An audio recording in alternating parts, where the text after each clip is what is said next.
చేతిలో ఈ షర్ట్ ఏంటి అని నడిపోడు శంకర్కి అంటాడు. రే చిన్నోడా దీని కాస్ట్ చూసావా అని నడిపోడు చిన్నోడికి అంటాడు. ఏంటి దీన్ని కొనేయాలనుకుంటున్నారా శంకర్ గారు అని అంటాడు. మనల్ని బయటికి గెంటేశాడు కదరా, బోల్డ్ డబ్బులు మిగులుతాయి, జల్సాగా ఖర్చు పెట్టేయడమే కదా అని చిన్నోడి అంటాడు. అంత లేదురా, కొంతమంది అదృష్టాన్ని కూడా ఆఫర్లో అడుగుతారు అని నడిపోడు అంటాడు. కొన్ని జీవితాలు అంతేరా, ఏం చేయలేం, అసలు మనం ఈ మాల్కి రాకుండా ఉండాల్సింది అని చిన్నోడు అంటాడు.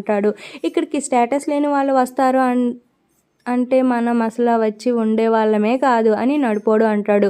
కూల్ రా, నెక్స్ట్ మనం ఫారెన్లోనే షాపింగ్ చేద్దాం, అక్కడికి వెళ్ళింది మన రేంజ్ అని చిన్నోడు అంటాడు. పదరా వెళ్దాం అని నడిపోడు షర్ట్ విసిరేస్తూ అంటాడు. వాళ్ళ మాటలు వింటే నాకే కోపంగా ఉంది, మీరు నవ్వుతున్నారేంటి అని అక్కి అంటుంది. వాళ్ళు ఏం చేసినా ఏం మాట్లాడినా నాకు చిన్న పిల్లల్లానే ఉన్నారమ్మా, వాళ్ళు ఇలా మాట్లాడుతున్నారని నాకేం బాధగా లేదు, కానీ వాళ్ళకి హోదా ఇచ్చిన వాళ్ళు ఎలా ఉపయోగించుకుంటారో అని భయంగా ఉంది అని శంకర్ అంటాడు. ఇప్పుడు దాకా వాళ్ళు బాగుంటే చాలు అనుకున్నా, కానీ వాళ్ళు బిహేవియర్ చూస్తే ఫ్యూచర్లో ఏం జరుగుతుందో అని భయంగా ఉందమ్మా అని శంకర్ అంటాడు. నాన్న ఫీల్ అవుతున్నాడు. ఇప్పుడు ఏం చేయాలి, అమ్మకి ఈ విషయం చెప్పి పంపిస్తే తనే నాన్న మూడ్ సెట్ చేస్తుంది. ఎస్ అని అక్కి అనుకుంటుంది. అక్కడి నుంచి వాళ్ళ అమ్మ దగ్గరికి వెళ్తుంది. గౌరీ గారు అని అంటుంది. అక్కి నీకు కూడా నేనే డ్రెస్ సెలెక్ట్ చేస్తా అని గౌరీ అంటుంది. అప్పుడు గౌరీ గారు ఒకసారి ఎలా రండి అని పిలుస్తుంది. అప్పుడు గౌరీ ఏమైంది అని అక్కికి అడుగుతుంది. శంకర్ గారి కోసం షర్ట్ తీసుకుంటే వాళ్ళ తమ్ముళ్ళు వచ్చారు, అవునా, ఏమైనా గొడవ చేశారా అని గౌరీ అడుగుతుంది.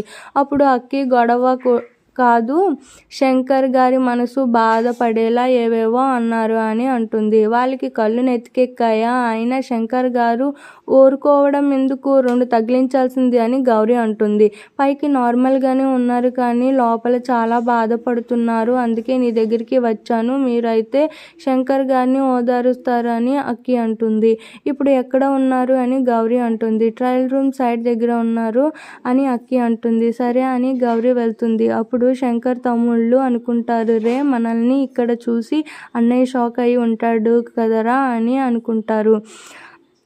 నాకు తెలిసి అక్కియే ఇక్కడికి తెచ్చింది, లేకపోతే అతను ఇక్కడికి ఎందుకు వస్తాడు అనేసి అంటారు. వాళ్ళు గౌరీ చెల్లెల్ని చూసి పదరా వాళ్ళతో మాట్లాడదాం అని వెళ్తారు.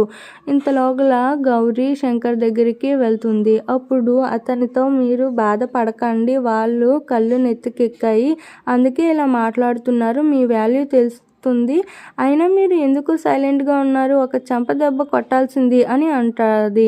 అప్పుడు ఏంటి, నేను మా తమ్ముల్ని కొట్టాలా అని శంకర్ అడుగుతాడు. మిమ్మల్ని నానా మాటలు అన్నారని అక్కి చెప్పింది, మీకు కోపం రావడం లేదా అని గౌరీ అడిగితే సరిపోయింది, అక్కి షర్ట్ సెలెక్ట్ చేసి ట్రై చేయమనింది. ఇంతలో వాళ్ళు వచ్చారు. ఇక నేను మా తమ్ముళ్ళకి కూడా బట్టలు కొని ఇవ్వాలని అనుకుంటున్నాను. మీకు ఒక విషయం తెలుసా, వాళ్ళు షూట్ బూట్లో వచ్చారు, ఎంత బాగున్నారో తెలుసా అని అంటాడు.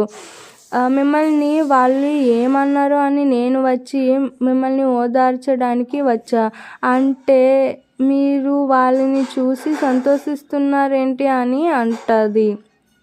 అప్పుడు భలేగుందండి, మీరు నన్ను బాధపడుతున్నా అని ఓదార్చడానికి వచ్చినట్టు లేదు, నేను బాధపడితే చూసి ఆనందించడానికి వచ్చినట్టు ఉన్నారు, మీరు పెద్ద శాడిస్ట్ అండి అని అంటాడు. అప్పుడు గౌరీ అంటది, నేనా అని అంటది. నిజమే, నేనే ఏమో, కానీ మీరు మాత్రం పెద్ద అపరిచితుడు, ఎప్పుడు ఎలా ఉంటారో తెలియదు అని అంటది. మీరు భలేగా ఉన్నారండి బాబు, మీరు ఏదో ఊహించుకొని వచ్చి అది జరగలేదని నా మీద అరుస్తున్నారేంటి, మరెందుకు బయట నించున్నారు, బాధపడుతున్నారు అని గౌరీ అంటే ట్రయల్ రూమ్లో ఎవరో ఉన్నారండి, అందుకే వెయిట్ చేస్తున్నా అని అంటాడు. అప్పుడు గౌరీ చెల్లెల్ని చూపిస్తారు. వాళ్ళు డ్రెస్ సెలెక్ట్ చేసుకుంటూ ఉంటే శంకర్ వాళ్ళ తమ్ముళ్ళు వాళ్ళతో మాట్లాడతారు.